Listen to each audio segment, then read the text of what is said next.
Ganga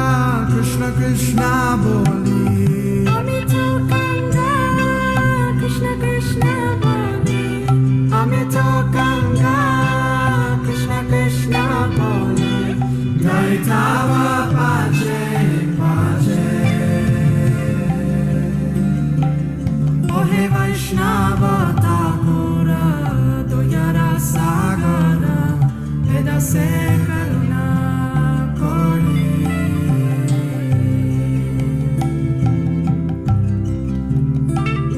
Ohe Vaishnava Thakura, Doyara Sagara, Vedase Karuna Kori.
Hare Krishna, welcome everyone. Hare Krishna, Hare Krishna, Dandavat Pranam. Hare Hare Krishna, Prabhu, Dandavat Pranam. Hare Krishna. Hare Krishna. Hare Krishna, Dandavat Pranam. Hare Krishna, Prabhu Dandavat Pranam. Hare Krishna, Dandavat Pranam. Thank you everyone. Dandavat Pranam. Hare Krishna. Thank you everyone, Dandavat Pranam. Thank you everyone for joining. We are right in the middle of chapter 16, and the last class we looked at the wonderful qualities of the divine. And this time we will look at the demoniac qualities. So this one is especially relevant. This class, today's class, is especially relevant for the demons. So I definitely come in that category. So I find it very relevant, this class. So before we begin, let's chant the prayers to the spiritual master. Om Jnanam Timirandhasya Jnananjana Shalakaya Chakshurunmilitam Jena Tasmai Shri Gurave Namaha. Shri Chaitanya Manobhishtam Stapitam Jena Bhutale Swayam Rupa Kadahmayam Tadadi Swapadantikam Vandeham Shri Guru Shri Yuta Padakamalam Shri Gurun Vaishnavangsha Shri Rupam Sagrajatam Sahagana Raghunathanvitam Tam Sajivam Sadvaitam Savadhutam Parijana Sahitam Krishna Chaitanya Devam Shri Radha Krishna Padan Sahagana Lalita Shri Vishakhanvitangsha. He Krishna Karuna Sindho Dinabandho Jagatpate Gopesha Gopika Kanta Radha Kanta Namostute Tapta Kanchana Gaurangi Radhe Vrindavaneshwari Vrishabhanu Sute Devi Pranamami Hari Priye Vanchakalpa Tarubhyascha Kripa Sindhubhya Evacha Patitanam Pavanebhyo Vaishnavebhyo Namo Namaha. Jai Shri Krishna Chaitanya Prabhu Nityananda Shri Advaita Gadadhara Shri Vasadi Gaura Bhaktavinda. Hare Krishna Krishna Krishna Hare Hare Hare Rama, Hare Rama, Rama Rama, Hare Hare. Om Namo Bhagavate Vasudevaya. Om Namo Bhagavate Vasudevaya. Om Namo Bhagavate Vasudevaya. So chapter 16 is known as the divine and demoniac natures. Last time we covered the divine nature. So those of you who may have missed it, you can hear the recording. And these were, a quick recap, these were the qualities of those with the divine nature. Fearlessness, purification of one's existence, cultivation of knowledge, charity, self-control, sacrifice, Vedic study, austerity, simplicity, non-violence, truthfulness, freedom from anger, renunciation, tranquility, aversion to fault-finding, compassion, freedom of covetousness, gentleness, steady determination, vigor, modesty, forgiveness, fortitude, cleanliness, freedom from envy, freedom from the passion for honor. And we ended with this question: can the qualities be changed? Yes, by association, they can be changed. So, so these are the qualities that can change. We are generally prone to. For example, we talked about anger, and this can be changed by becoming a devotee of Krishna, by associating with the devotees of Krishna.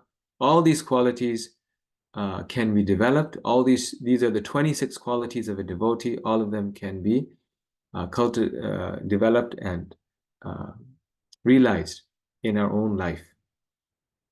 So now, today, we speak of Sampadam Asuram, the demoniac nature.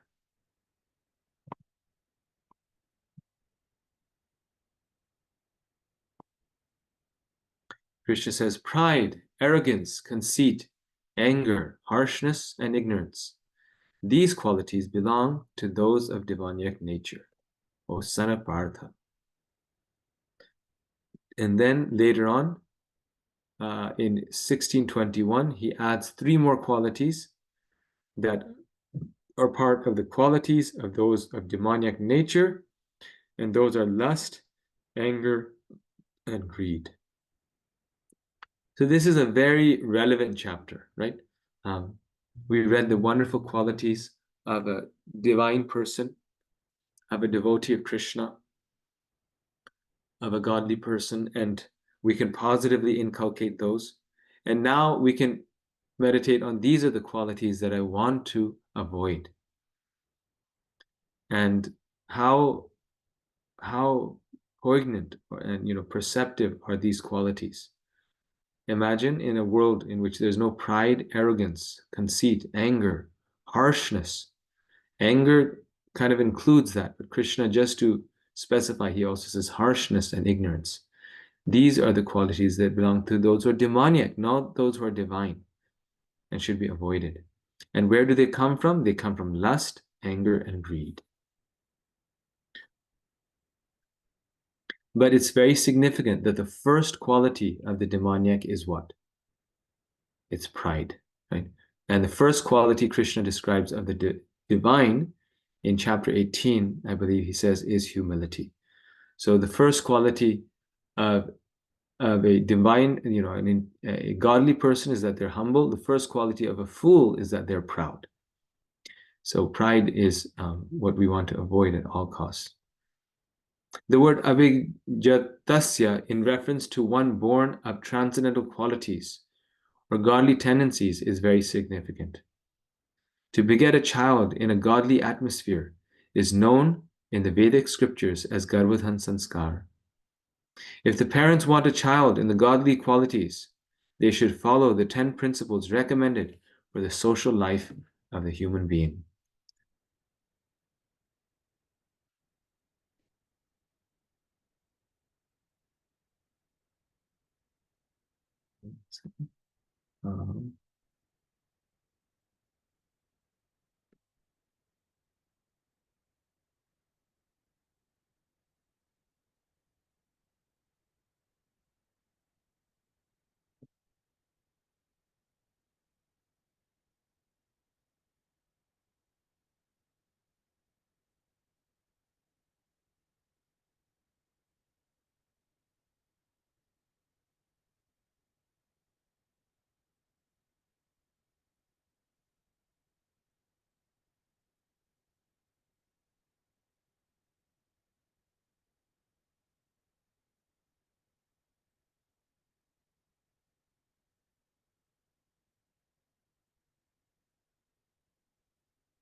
Okay.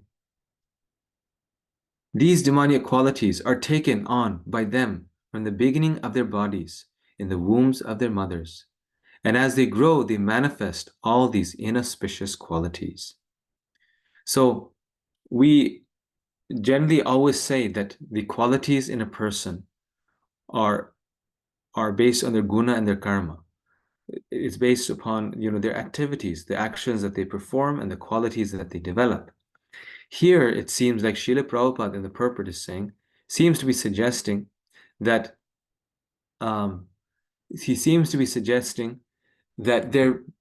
they're by birth. A person is born with certain qualities. They're born with transcendental qualities or demoniac qualities. And these demoniac qualities are not so evident in the beginning, just like all babies are very cute. But as they grow, they manifest all these inauspicious qualities, which is very interesting because babies are always cute. You think, how is it possible that this sweet baby became, Adolf Hitler? Maybe Hitler was terrible as a baby as well, probably. But maybe not. At least his mother, he was maybe a nice little baby. So Prabhupada is saying that they manifest as these people grow older. But why is he saying that they're there from birth? Because the soul that comes in a particular womb comes with their baggage from their previous life. So Prabhupada, therefore, in the previous slide we were reading, says that if we don't do the Garbhodhan Sanskar, if the parents don't conscientiously try to bring a saintly soul, invite a saintly soul into their life by being spiritually inclined themselves.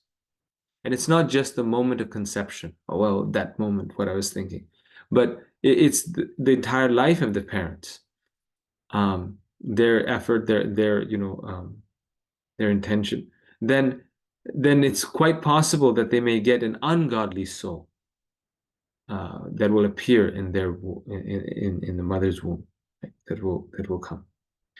Because which soul we have as a child, we don't have control over. Now, once they are born, then the parents and the child themselves, as together, can change those qualities. Like we saw that by association, those qualities can change. And that works in either direction. So if they're born with divine qualities, through bad association, they can get negative qualities. And if they're born with bad qualities by association, they can get, if they're born with bad qualities by association, they can become good. But there's more uphill, there's more work for the parents. If they avoid to perform their Krishna consciousness, if they avoid doing Garbhodhan Sanskar in the form of preparing for the child in our contemporary time, that amounts to taking permission from the spiritual master, that now we would like to have children. Do we have your permission? But just by getting the permission of the spiritual master, we become blessed. And the child that will come with the permission of the spiritual master. Similarly, many devotees, they chant 64 rounds for a month before trying to conceive a child. And some devotees said that after you chant 64 rounds every day for a month, you don't even feel like conceiving a child. You become so Krishna conscious. And then you just do it out of duty, just to bring a soul into this world. And such a consciousness that brings a soul brings such a wonderful result. Just like parents today are so oftentimes, agitated or disturbed by their children, family situation. So the Vedic scriptures are giving us the way, the alternative, how to do it properly. And if society is not doing that, then naturally we will have Varna Sankara, Prabhupada says, unwanted children or demoniac children that destroy or disturb the entire world.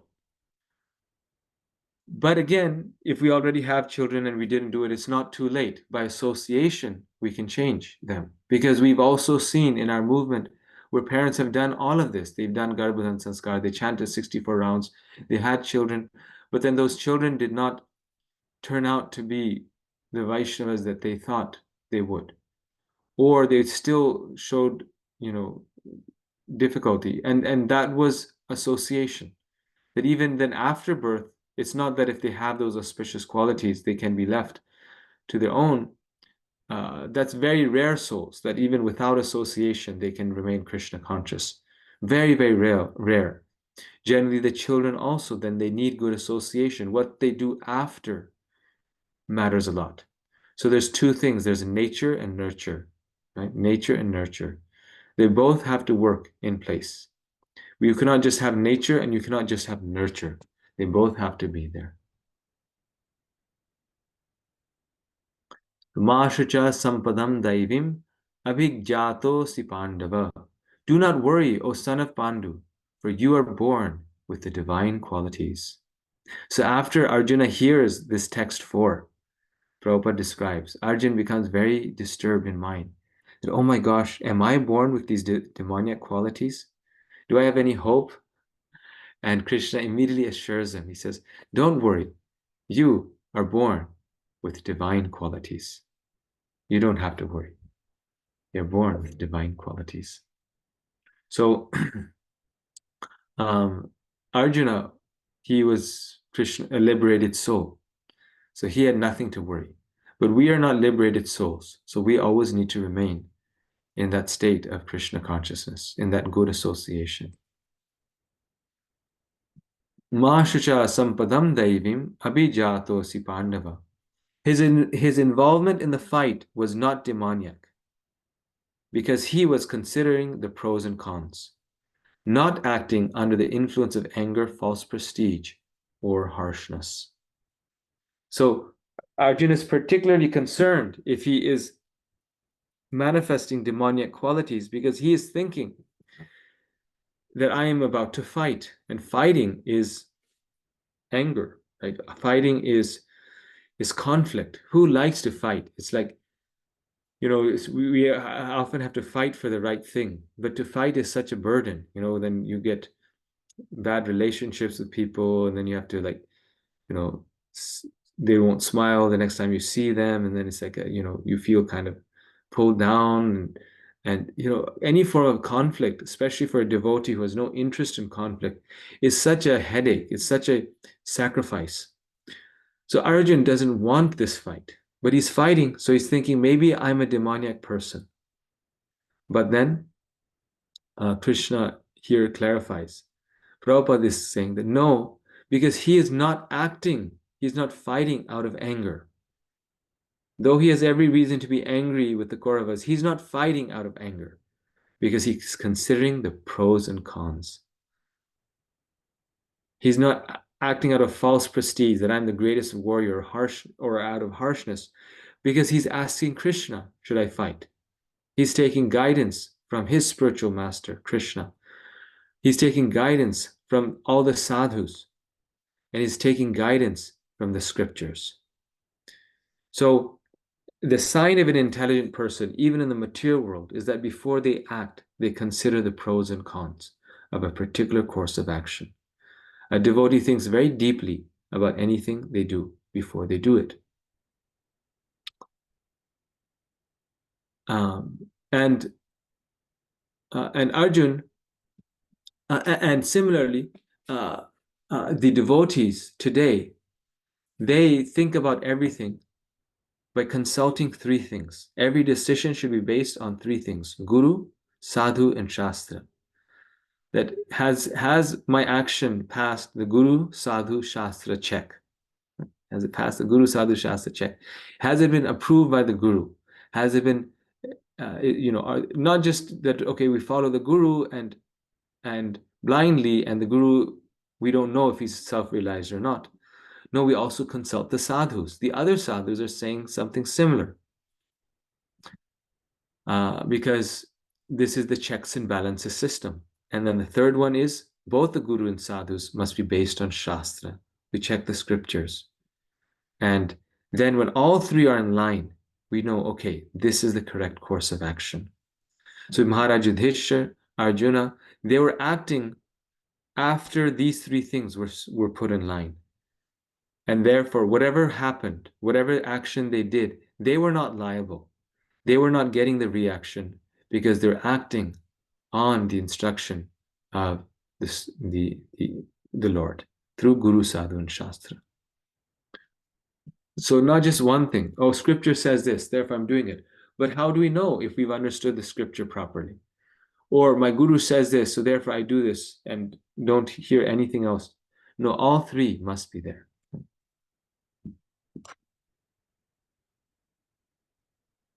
In this world, there are two kinds of created beings. One is called the divine and the other demoniac.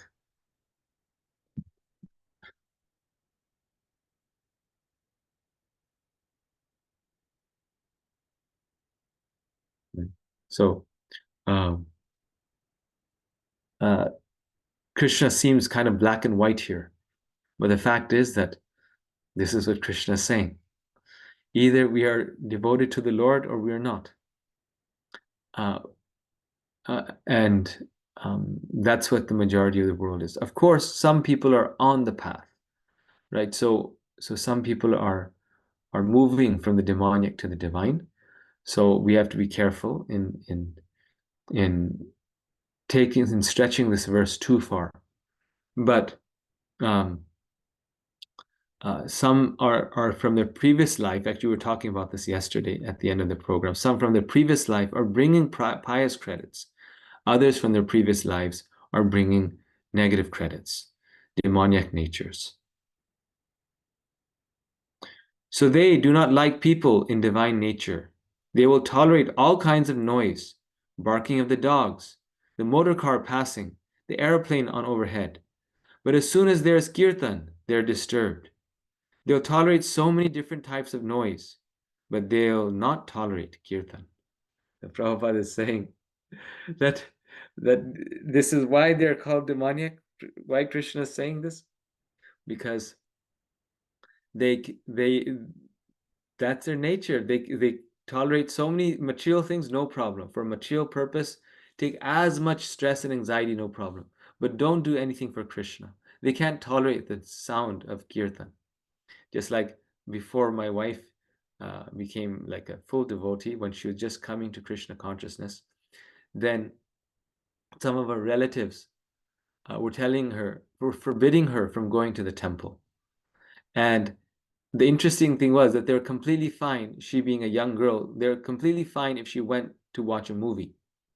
No check, no things. They were even encouraging that, you can go to the bars, or not bars, but you can go to, like, what young people do, right? Partying. But don't go to the temple.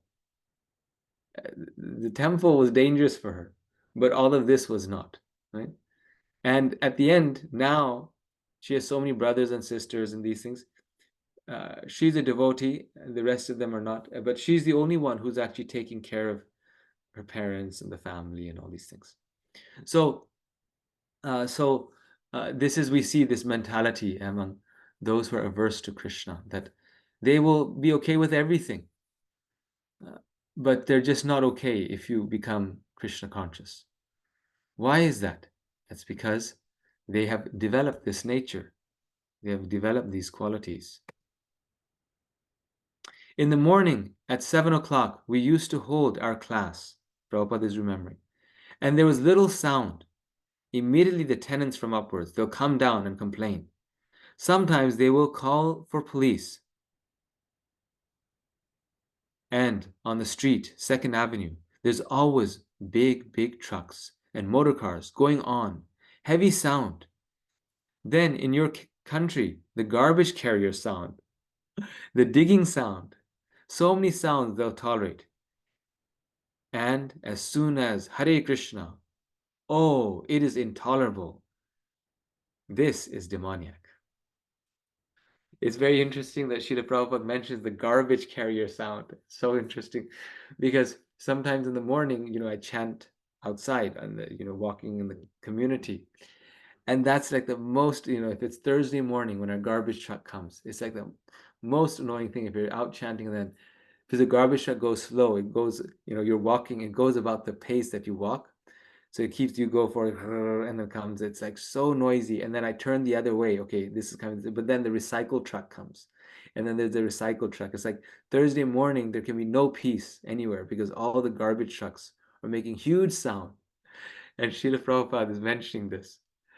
I was just thinking that, it's such a disturbance, these garbage trucks. And Prabhupada is same point. So that is not a problem. But as soon as there's chanting of Hare Krishna, huge problem. This is actually one reason why when I moved here to Naperville, I got a house rather than a townhouse, because it was my consistent experience that in townhomes, over, once in a while, no problem. But if you do it regularly, then eventually one of the side townhome people, they start complaining, and then the community gets after you. At least in a home, if you do kirtan, no one can really complain. If the parking becomes a problem, then some people complain. But no one can really complain because it's your home. You can do whatever you like. We have a Friday evening Bhakti Vriksha program at our home. And I think often, I wonder what the neighbors think. That, my gosh, these people party so much every Friday. Like the whole street is filled with cars. Like they have all these cars there, and then the driveways. I mean, it's a bit of a problem for neighbors, when the neighbors come out, even though no one's parked in front of their driveway, you can't turn because there's a car right next to the entrance. So their driveways are kind of like a little tight, and people walking down, and they must be feeling some disturbance. But luckily in this country, this is one of the positive things of America. Actually, Prabhupada also mentioned, they can't do anything because there's some freedom. So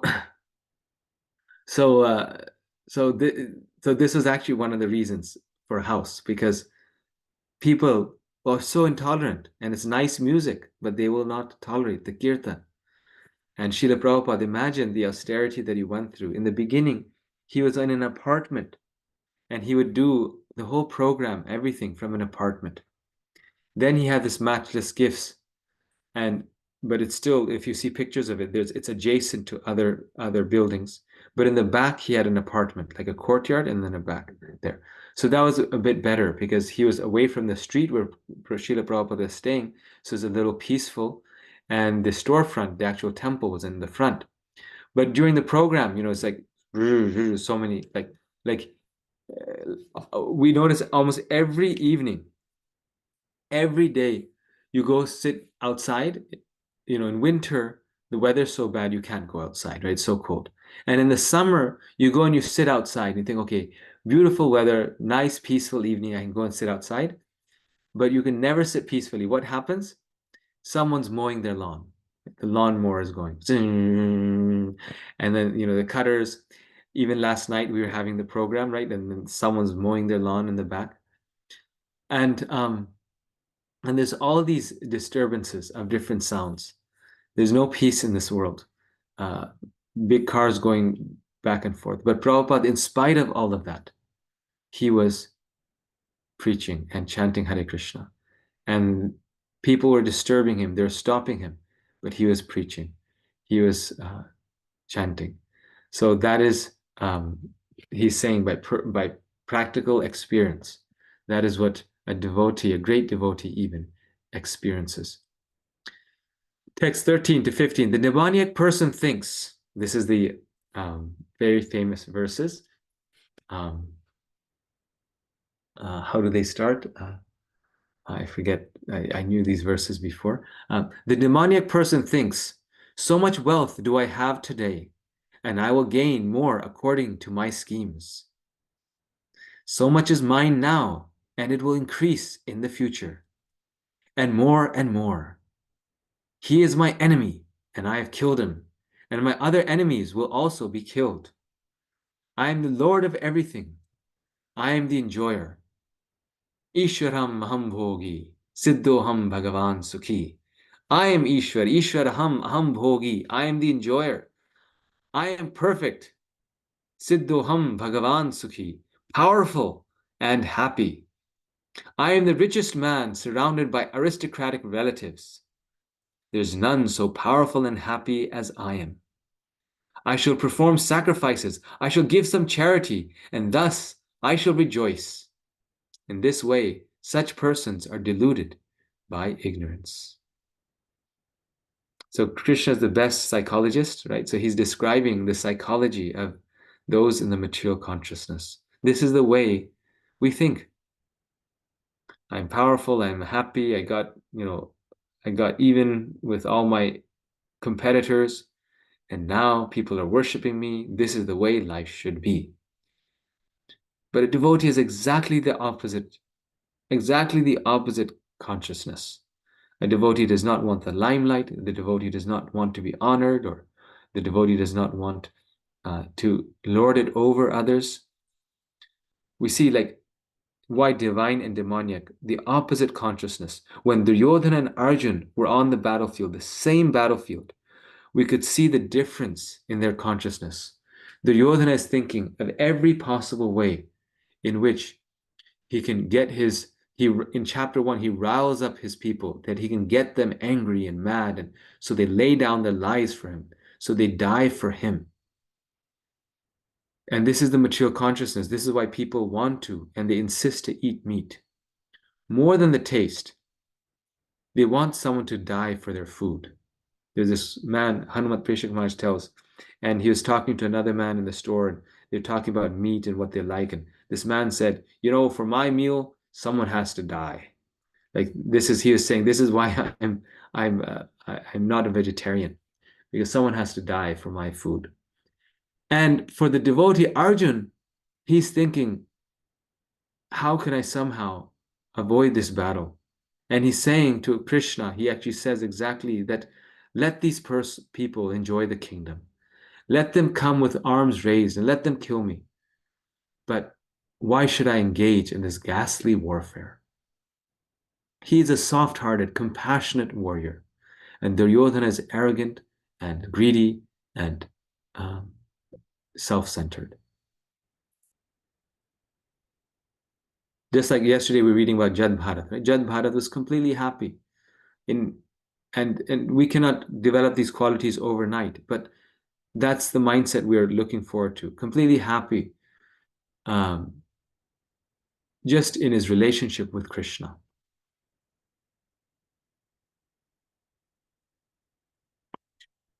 We must earn our money legally, Prabhupada says. Earning money for Krishna should be done according to his laws.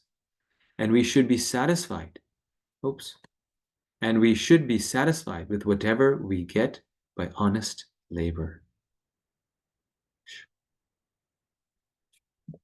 Gold is very contaminating. Money in general is very contaminating. And that's why whatever we get from our honest labor, we can get that. We are entitled to that. We can engage it in Krishna's service. But already money is contaminating, so we should never use contaminating means to get something very contaminating. We should never be dishonest in the way that we acquire the money.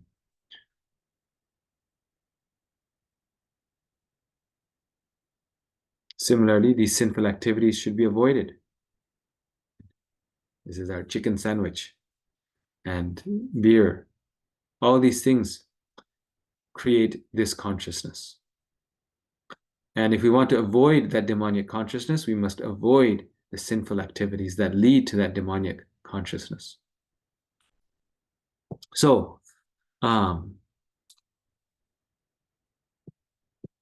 the difference between the divine and the demoniac is a difference between shelter. What is our shelter?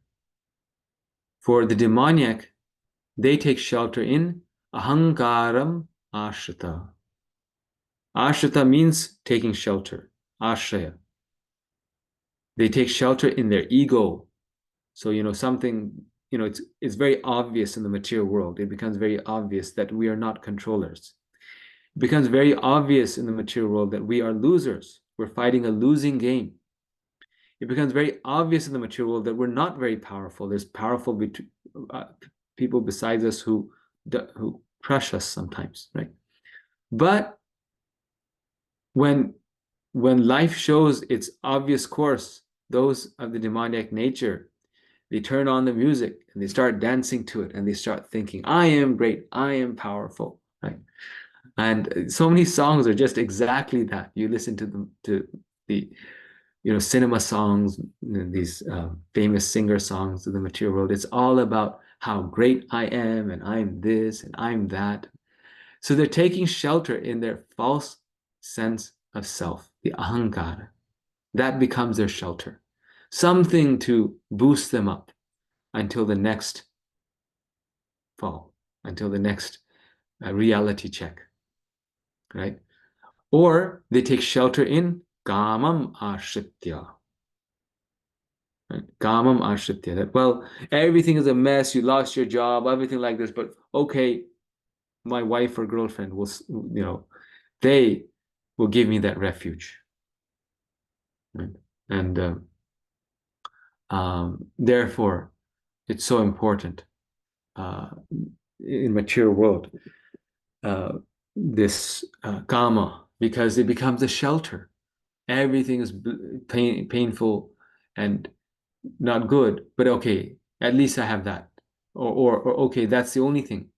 Just like Narad Muni in the Bhagavatam, I think Narad Muni, or in the Bhagavatam in the 11th canto, somewhere, it gives the analogy that this material world is like a man who is in a forest, and in the forest there's a cliff, and this person was walking, and they slip off of the cliff, and as they're slipping, they're trying to hold on, and they're just hanging right by the edge of a cliff. So there's a cliff there, and you're just holding on right at the end, and their nails are scratching into it, and below them is 1,000-foot drop, right? You know these cliffs, and not 1,000 feet, sorry, like maybe 20 feet, and they look below, and below there's a tiger who is waiting for you to fall. It's roaring down there. And above you, you're on the cliff and you've been running away from a snake. Above you is a snake, and the snake is slithering and just about to bite you. And next to the cliff is a tree, and on that tree is a beehive. And from the beehive, one drop of honey, drops of honey are dripping down where you are hanging, holding tight. And you open your mouth, and 1 or 2 drops fall into your mouth. And when they fall into your mouth, then you say, life is so good. It's perfect. You're holding on to that cliff for dear life. It's only a matter of time before you're going to fall into the mouth of the lion right below you, or you're going to be bitten by the serpent above you. But just those few moments, some drops of honey come in our mouth. I think, life is perfect. So that is the condition, the factual condition of us in this material world. Left and right, there's only suffering. And it's only a matter of time. If we're lucky, then maybe, we have a full life. But anything can happen any moment, right? Only a matter of time where the tiger will get us, the time, the tiger of time, death will come. And we see we're aging, the edge that we're holding on to is crumbling. We're surrounded by envious people who are biting us like the snake. They're poison. With their poison, they're biting us. Yet, we get a few drops. What are those drops of honey that we think are so wonderful? Prahlad Maharaj says, money is sweeter than honey, or kamam, lust.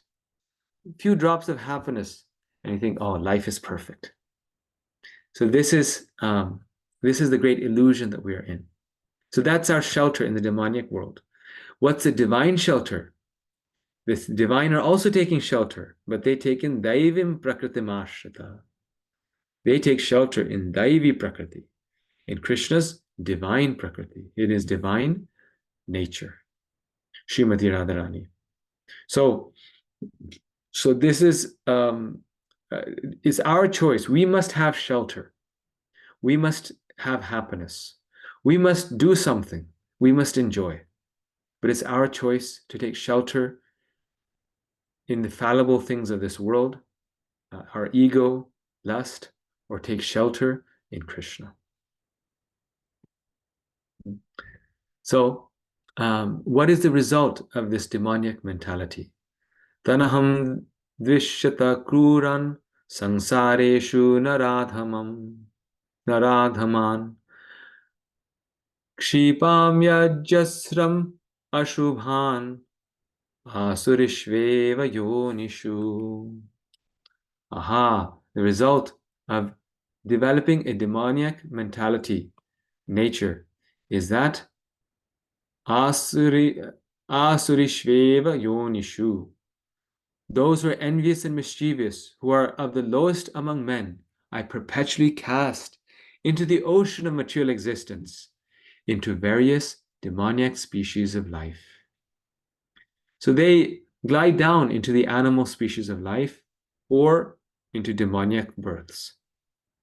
So in the Gita, Krishna describes that the unsuccessful yogi, those who are divine in nature and are good but are unsuccessful, they take birth in the family of pious brahmanas or aristocratic families of kshatriyas and vaishyas based upon their spiritual advancement. So our spiritual advancement is never lost. And Arjuna asked Krishna the question that, well, what if a person is unsuccessful? They're working so hard in spiritual life, but they don't quite make it. He asked Krishna, are they like a riven cloud where they have no place in this world or in the spiritual world? They didn't make it materially or spiritually? And Krishna replies, no, such pious souls who make an effort but don't make it all the way take birth in the family of devotees.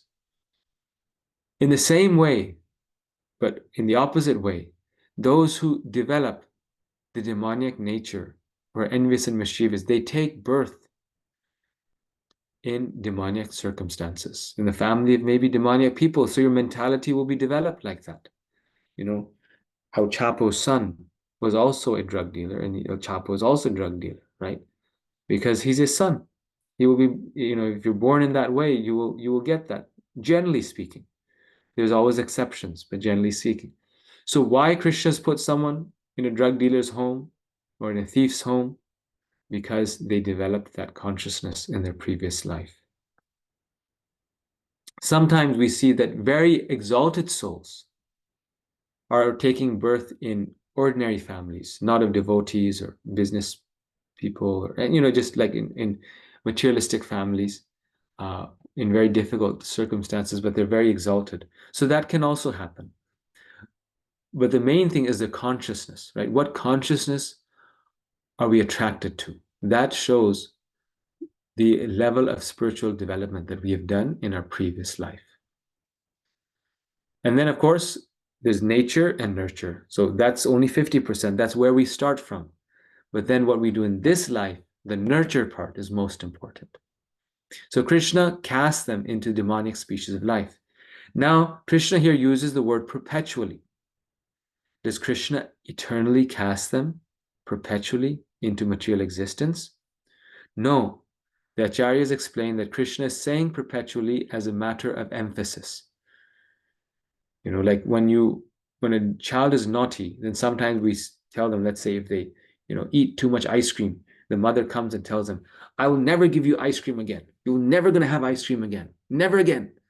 The child says, no, mommy, no. At least after a week, you'll give me ice cream, right? After 1 week, you'll give me ice cream, right? As though that's a conversation they need to have now, but they're very concerned about it. And they'll ask the mother, after 1 week, I'll get it, right? They say, no, you're never going to get it. So the Acharyas actually explain it's just like this, that Krishna, to chastise the soul, to tell us, to so intensely, Krishna doesn't want us to do this, to tell us that this is not what we want to do. He tells us, I'll really, you'll really not be happy with the result. I'll perpetually cast you in this ocean of material existence. But Krishna's most important quality, his most greatest overarching quality, is his kripa, his mercy. Right? But though Krishna is saying that, Krishna is very merciful and Krishna will help us. But still, we shouldn't take this lightly or take advantage of this, because if we do go down into the animal species of life, then it may be millions of lifetimes before we get the chance to become a human being again. There's 8,400,000 species of life, and we have to work our way up, back again, based on where we slipped to, and we won't get the chance again, because in the human form of life, we have the opportunity to break out of this cycle of birth and death. So Krishna will give us a chance again, but it could come after 1,000 births, or 100,000 births, or a million births. And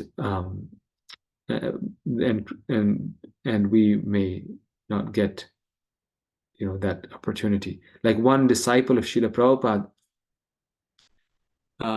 openly disregarded any spiritual practice, and became involved in sinful activities again.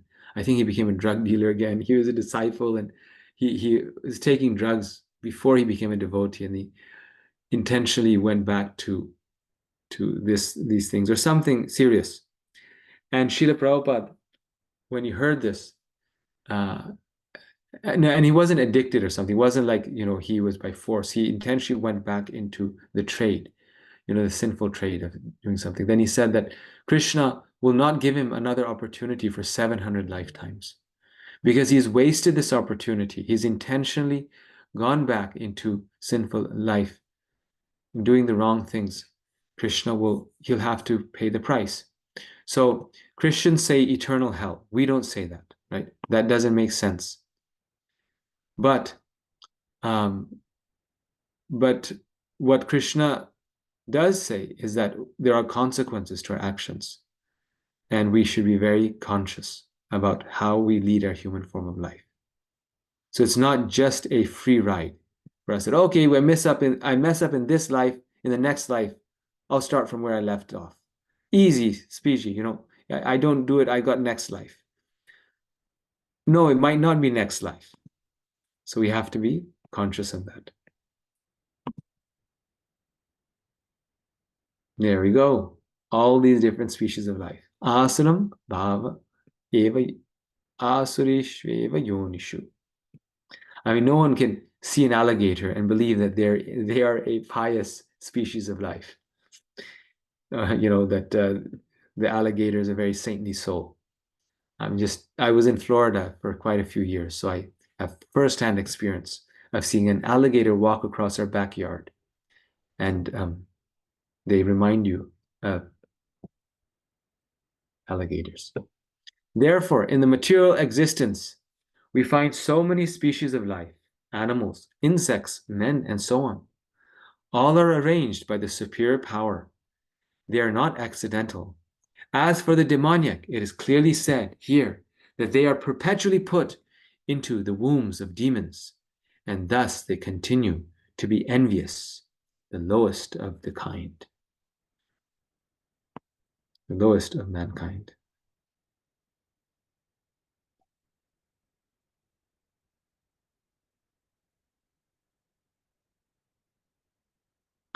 Trividham narakasyedam dvaram nashanamatmana kama krodhas tatha lobhas tasmade tattayam tyajed. There are 3 gates leading to this hell: lust, anger, and greed. Every sane man should give these up, for they lead to the degradation of the soul.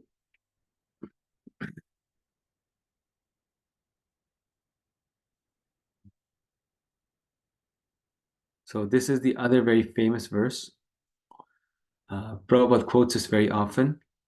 Why should we ignore lust, anger, and greed? Because lust, anger, and greed degrade the soul. We are the losers. We are really losing. The person who has done wrong to us is definitely losing, but then if we get angry, we're also losing. If we become lusty or greedy, we're also losing. There's 3 gates leading to hell, Krishna says. Trividham narake syedam. Naraka means hell. Of course, again, we understand, according to Vedic scriptures, these are not eternal hells. There's no eternal hell.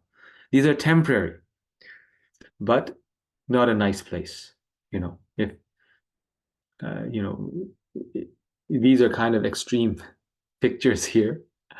But even if someone threw you in a boiling pot of oil, that would ruin your day, right? It would definitely ruin your day. So at all costs, we should avoid these three things because they lead us to hell. Every sane man should give these up and lead. Krishna is saying every sane man. Prabhupada, the way he translates is so nice. For they lead to the degradation of the soul. So Bhaktivinoda Thakur says, do whatever you need to do, right? Your householder, business person, do whatever you need to do. But he says, give up sinful life. Give up lust, anger, and greed. Give up the sinful activities, because those things, the result is not fun. For our benefit, that's saying a sane man will give it up. If we're sane, why would we engage in something that gives us misery at the end? So they lead to the degradation of the soul. So how does this whole cycle work? This is the cycle of the three gates of how they lead us to the place where we don't want to go. So here's lust, anger, and greed, right? These three things. Mogasha, Krishna says moga karmana, something like that. He says lust, anger, and greed lead to moha, illusion. When we are lusty, angry, and greedy, we become illusion. Notice lust doesn't directly lead to illusion. Lust leads to anger. So often, right? And this is why illicit sex always leads to anger, heartbreak, this and that. Lust also leads to greed. If it doesn't lead to anger and we get what we want, we become more greedy. And that greed leads to illusion, or the anger leads to illusion. Then the illusion, when we're in illusion, then we think, I can do anything I want, right? And this is oftentimes called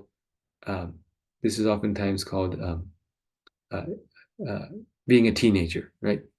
I can do anything I want. I'm, most powerful, and they jump off of, high bridges. I did that a little bit also. I would go to the river and jump off of a bridge into the water.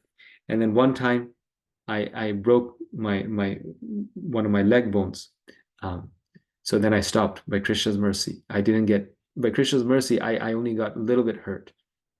But so many kids were doing that, so I also was doing it, jumping into the river, or I'm so powerful, I can do anything. And that leads to pride. And then pride then leads to envy. And when we become proud, then we become envious of everyone else. Why is that person being respected? Only I should be respected. When we're proud, we can't tolerate seeing others being respected. And that pride leads to envy, and the envy leads to the three gates to hell. So these are the three gates to hell. So we should at least raise ourselves to the mode of goodness.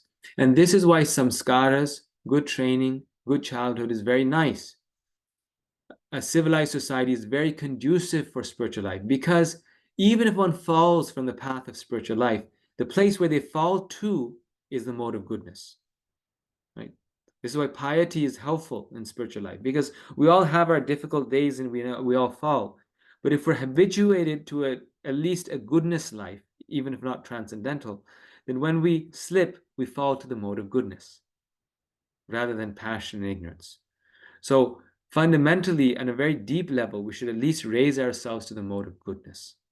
And this is why yesterday we were talking about this, very related actually to yesterday's and today's discussion, that this is why niyamas, the rules and regulations and rituals even, are valuable for society. Because though that's not the goal is pure love for Krishna, but those rituals and practices, the customs, traditions, they bring society as a whole, people as a whole, to a higher platform of goodness. So that our basic modes of action are in the mode of goodness. Prabhupada says one has to raise himself at least to the mode of goodness before the path to understanding the Supreme Lord can be opened. Without raising oneself to the standard of the mode of goodness, one remains in ignorance and passion, which are the cause of demoniac life.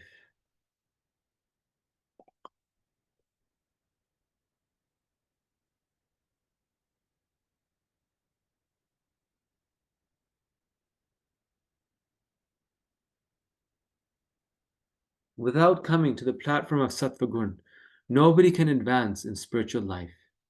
That is a fact. Just like nobody is allowed to enter the law college unless he is a graduate. This restriction is there. What he will understand law, he must be a graduate. So similarly, first of all, one has to come to the platform of Sattva Gun. Then spiritual knowledge begins. Prabhupada's example is so nice. This is such a fact that to practice law, to study law, one has to have a college degree. It can be literally a degree in anything. It can be a degree in zoology, or what's the other one? Marine science. But one must have a degree, and then one can study law. And just recently, one student was asking, why is it? Why can't we just do a 4-year course in law? And Prabhupada here is giving that example, because until we have a basic education, which, they have to take the core classes, learn English, this, that, how can we understand law? But you can't also be a lawyer just by having a basic education. So the same is the relationship between Sattva Gun and spiritual life. Sattva Gun is like just getting the bachelor's degree. And we don't have to do that separately, but we must inculcate the Sattva Gun as we are practicing Krishna consciousness. If we're really doing it, it comes naturally, but still we may have to intentionally bring ourselves to the Sattva Gun platform. So those godly characteristics are there. Either,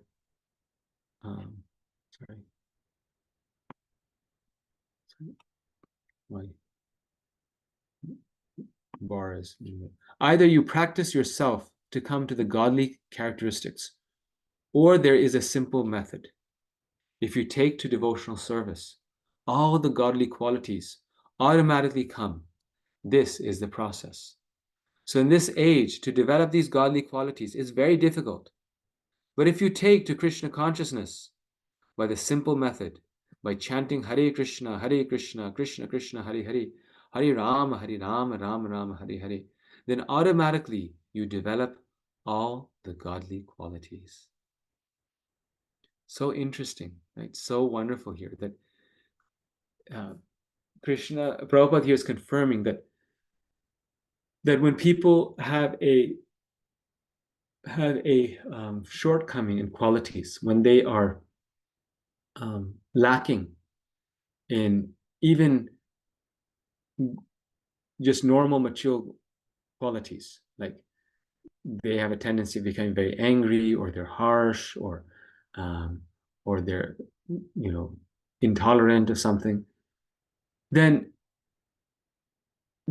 by chanting Hare Krishna, we develop those godly qualities. And thus the solution to improving a person's qualities, our own qualities, first and foremost, is chanting the Hare Krishna Maha Mantra. And it's very interesting because even if someone was facing a problem, in their family, among, just like something very normal, practical, my Guru Maharaj used to first check if that devotee was doing their 16 rounds. And if they weren't, then he would tell them, chant your 16 rounds nicely. And then when he would hear that they are chanting their 16 rounds nicely, then he would say, oh, very good, they must be improving. And the problem was completely different from the chanting. It wasn't related anything to the chanting. It wasn't about them chanting. The problem was, they were being, or they couldn't maybe, let's say, get along with someone or something like this. But the solution was the chanting, because the chanting automatically makes a person develop all these Sattva Gun godly qualities, these qualities in a person on the mode of goodness. So goodness must be developed. The demoniac nature has two qualities to it. One is disregarding the scriptures. So they don't take, and what that means is it's almost like the same thing said differently, acting whimsically. So when we don't have respect for the scriptures, for any type of spiritual authority, which is the scriptures, we act whimsically. And when we act whimsically, then the result is degradation. If we let the mind do what it wants to do, then the mind will not keep us afloat. It'll keep pulling us down. Krishna says there's no perfection, no happiness, and no supreme destination. Such a person does not reach the supreme destination. They simply remain entangled. The divine nature is they follow the scriptures and they perform one's duty. They don't act whimsically, but rather they perform one's duty. Their duty, they understand this is my duty, my service to Krishna, my service to the superiors. And what is the result? It is elevation. We see that the demons and the demigods both have material desires. So in that way, they're not different. We say, oh, the demigods are so much better than the demons, but the demons want material prosperity, and the devas also want material prosperity. You know, Indra, we were reading the Krishna book so many times, he's attached to his wealth, he's attached to his money, he's attached to his all the position, and that's why he's always trying to make the sages less powerful so that the sages don't take his position. He clearly has greed. But then what is the difference between the demigods and the demons? Why does Krishna still take the side of the demigods? Because the demigods are trying to fulfill their material desires in a legal way through following the scriptures. They're trying to fulfill their material desires through the scriptures. And they're always obedient to Krishna. They're willing to take guidance and surrender to the pure devotee of the Lord like Narad Muni or Krishna. But the demons have the same desires or similar desires, but they are working averse to the Lord. They're getting those desires not by honest means, but by sinful means. And that is the end. Okay, perfect timing. It's 8:07 here in Chicago. And so we have about 15 minutes for discussion, comments, questions. We've completed chapter 16. So I will again share the chapter 16 homework. And we just have 2 more chapters to go. And once we've completed those, we will be ready to take the exam. And I will share the study guide for the exam sometime soon, so you can start studying for it. But there's no hurry. I'll share it at the right time. But start thinking along those lines. So I just wanted to mention this so I don't forget later on. But first, I'll just take questions on the chapter itself, the philosophy, not on the exam and things. So just let's discuss the content of this chapter. Any questions? So just opening this. Sorry.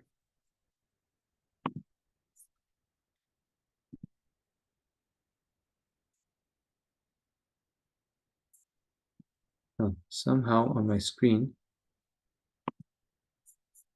Oh, that's right. Okay, 1 second. Sorry. Bhadra Krishna Prabhu. Hare Krishna Prabhu. Hare Krishna. So I have a couple of questions. The first one is that we see so many times that devotees come to the temple with their small children and they grow up within the community. And they, this is in reference to the point that we were discussing about association, that we can change our qualities from demonic to divine by association, or the other way around. So we see so many times that children come with their parents and they grow up within the community. They have all the possible association with the devotees. And then when they become teenagers, they just drift away and then we don't see them. So how do we interpret this, that in spite of having the good association, they still drifted away? Yes. So Very nice question. And so that this is common, and we see this. We not common, but we often see this. It's not very rare, and that is to do something with other than this divine and demoniac nature. These devotees are naturally born with a lot of spiritual credit. This is why they're born in the devotional atmosphere. But there's so many, you could say, milestones in our spiritual life. Like Bharat Maharaj was on such a high level of bhava bhakti, but yet he still had the anartha of wanting to be the protector because he was a king.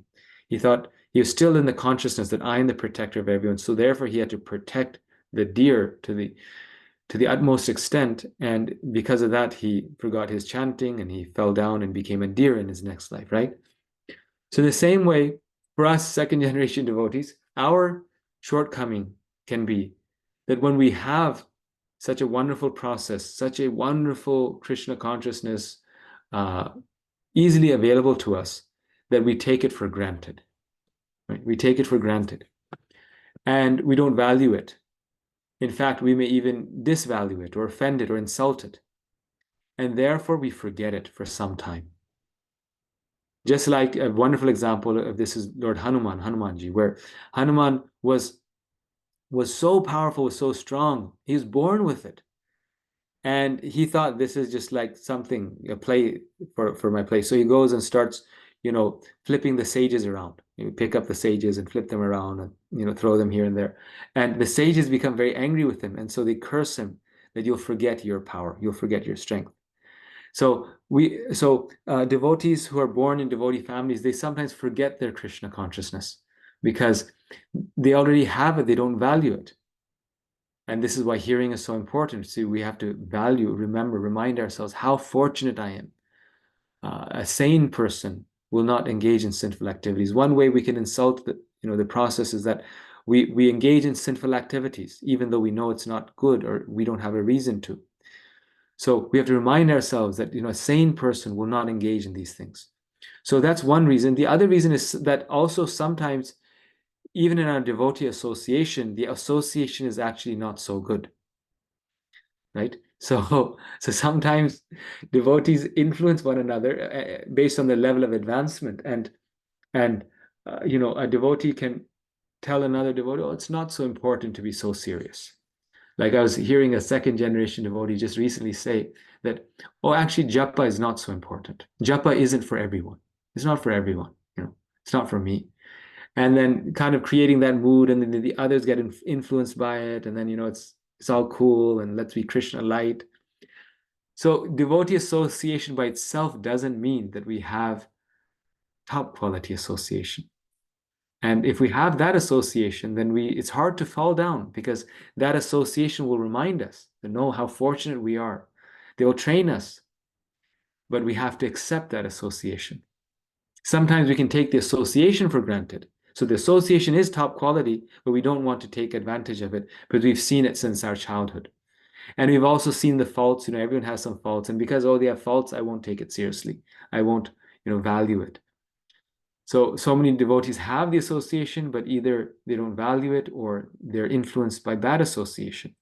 Some devotees are in a good association, but they're still going to public school.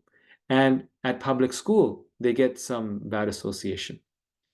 And so it's not just enough to have good association, but we also have to conscientiously not accept, meaning internally within our heart, not accept the bad association. Like in the Chaitanya Charitamrita, Lord Chaitanya says that the definition of a Vaishnava is Asat Sangatyag Ye Vaishnav Achar. A Vaishnava is someone who gives up bad association. He doesn't say a Vaishnava is someone who accepts good association. He says a Vaishnava is someone who gives up bad association. And Prabhupada explains that giving up bad association is as important or even sometimes more important than accepting good association. Because the bad association may affect us more. So these are different points. I know you had other questions also, but I was thinking maybe I'll rotate around. Yes. This is a very nice point that you raised, Prabhu. Thank you. This is a good. Do you have any further thoughts on this point that I mentioned? No, I have a couple of follow-up questions, but then you can go around with other questions and then we can discuss later. Okay. Thank you. Yes. Thank you. Hare Krishna. Bimala Bhakti Mataji. Hare Krishna, Prabhuji, Dandavat Pranam. Hare Actually, I was trying to ask for few and then I could not. It is not related exactly to this chapter, but my question was that when a jiva falls down, we fall down, but at one point we were in Golok Dham. Yes. Yes. So, and then we say that once we go to Golok Dham, we will never fall down. So now when we were in Golok Dham, still we fell down. So how once a jiva goes to Golok Dham, he will never fall down. Yes. Yes, because see, the material world is perfect for its purpose. So once we've experienced the material world, then we cannot make that mistake again, because we know that this is not what I want. And this is why Krishna waits so long before letting us go back, because he wants to be sure that we're fully cognizant that we're never going to make this choice again. So the point is that now we have more experience than we had before. Before, also, it's very unlikely that we fall. Actually, only a small percentage from the spiritual world make a mistake to leave Krishna. So all of us have nothing to be proud of. We're all part of the same bunch, right? We're all they're the ones who made the wrong choice. But then once we return, we don't come again, because then we've experienced the material world and we know never again. Just like when we wake up from a bad dream, we don't remember the details of the bad dream, but we remember that it's a bad dream, and it's like we never want to go there again. So that's the experience of the soul, and the soul becomes deeper, it becomes more realized, and Krishna says you will not fall down again. Thank you so much, Prabhu. Thank you. Thank you, Mataji. Thank you. Rupa Sen, Mataji. Hare Krishna Prabhu, thank you so much for giving this wonderful class this morning. I really appreciate. I'm going through something about how to, deal with things as a devotee. You mentioned that we should be humble and not create a conflict. Yes, I do have that nature, and I do not know how to, deal with it. So I really appreciate that you have mentioned that when you are actually fighting for something, and that is a pros and cons. Sorry, excuse me. So thank you so much. I want to let you know, as a devotee, it's so hard. It's very, very hard. But thank you. I appreciate it. Thank you. Actually, I have that challenge also. People who know me, they know, like, I tend to speak up whenever I differ, and I especially before I used to be more argumentative, and that's natural to some degree. Conflicts amongst devotees is natural, and then reading Gita actually, and these verses really helped me, and then I realized actually that that a devotee, because of what we were reading, that a devotee does not actually take these material things, ups and downs, so seriously, and that's why it doesn't become so you could say invested in conflicts. Like, they may differ, they say their mind, but then life goes on and they keep continuing, because at the end of the day, it's not important. It's not actually important, and that realization comes more and more as we get it. Our taste for Krishna consciousness becomes more and more, right? Our taste increases for these things, hearing and chanting Krishna's pastimes in the Bhagavad Gita. The taste increases, so the other things become less important. And so, but these conflicts, they make us stronger, they make us deeper, and I'm just looking for that slide that you're mentioning, the one, the pros and cons slide, And yeah, that also touched my heart also, that, yeah. Thank you, Prabhu. Thank you so much. Thank you for sharing, Mataji. Yes. Sakhi Stali Mataji. Hare Krishna, Prabhuji, Dandavat Pranam. Thank you so much for the wonderful explanation. Prabhuji, I would just like to add a little bit from the question which Bhadra Krishna Das Prabhuji asked you. So I heard in one lecture which really helped me to follow what as he asked you. Yes. The line which really helped me was that we are in a community sorry, we are in a like ISKCON, we are in that, and we are in the process, right? So there are many devotees who are in this process. So the process in which we are is pure and good. But there are practitioners who are not so pure and not so good. So we all have to understand that someone is low, someone is high, and then whoever's high can understand and be more compassionate on the lower person. And of course, we understand that what is favorable for our bhakti, for our devotional service, we should take that and reject the unfavorable, even though it is coming from a devotee. And spiritual life and material life, in both we will face people who are good and bad, positive and negative. But then after practicing spirituality, we reach a certain stage where we understand what is best for us, how much should we associate with such and such person, and how much we should associate with the other person. So just wanted to say this. Thank you so much. Yes. Thank you. And like you're saying, then we can give association also, right? So if someone is not very spiritually serious, we don't have to retreat from them. But if we are established in good association and our spiritual sadhana practice, we are convinced about Krishna consciousness, then we can gently nudge the other persons around us who are maybe not so clear in the philosophy or not giving the best example. We can nudge them by sharing.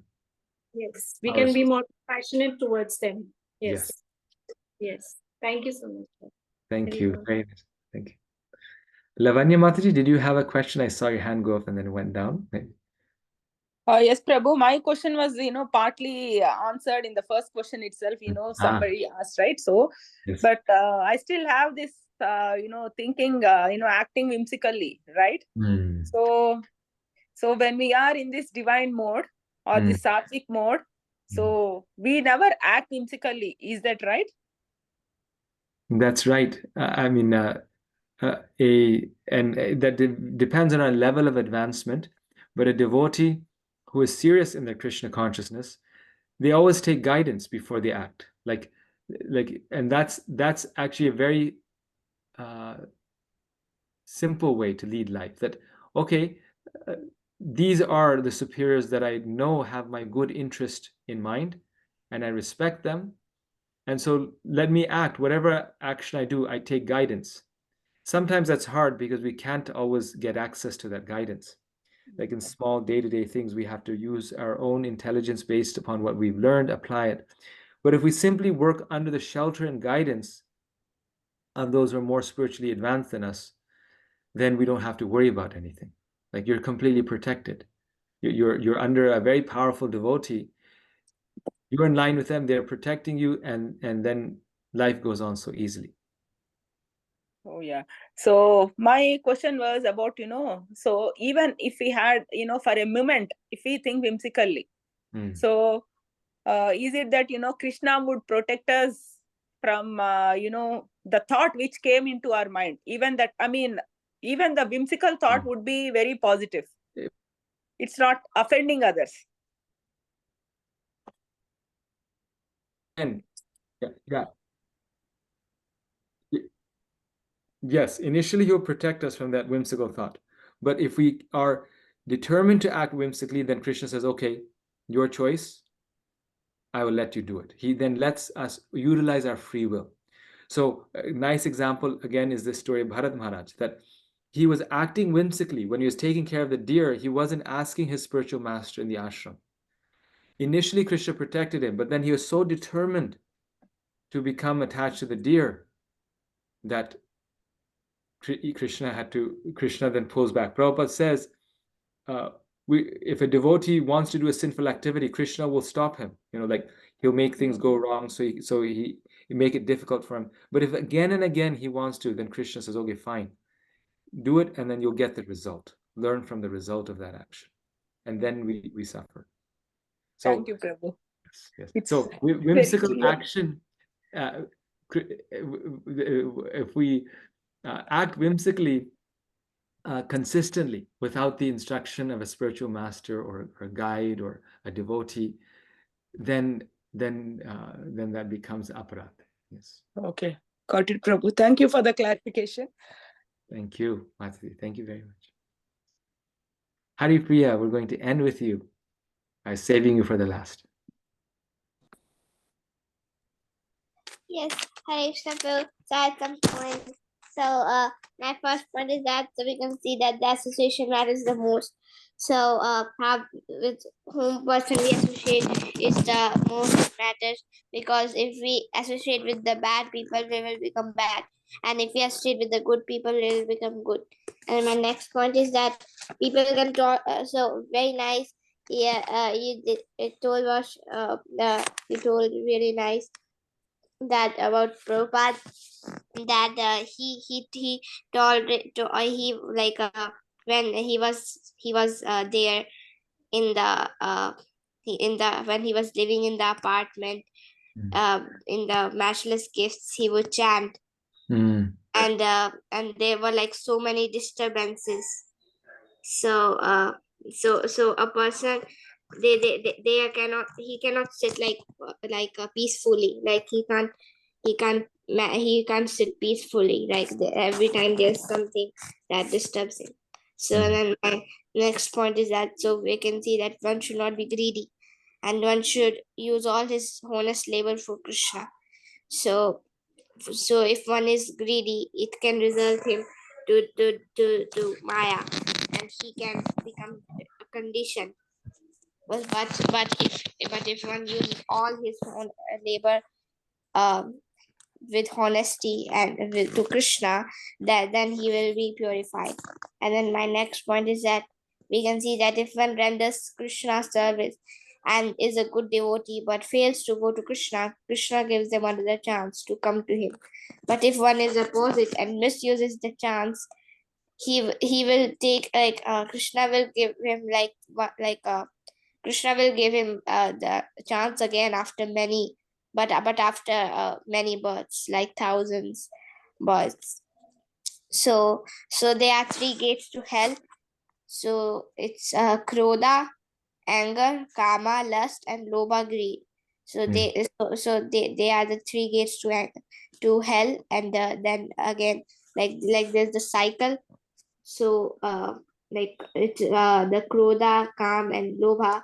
So then they turn into moha and illusion, and then they turn into madha and pride, and then matsara and envy. So my next point is that we can see that people who are disregarding scriptures and acting whimsically, the result is not very good. But the person who is totally opposite and following the scriptures and performing one's duty is the result is very good. Thank you. Hare Krishna. Hare Krishna. Thank you. You had so many points. You're like my next point, and thank you. You are always summarizing our whole discussion so nicely. Okay, so we'll meet next week, and I will post more details about the exam on the WhatsApp group and all the final homeworks. I'll post those. Hare Krishna. Thank you. Thank you. Thank you so much. Hare Krishna, Prabhuji. Thank you. Thank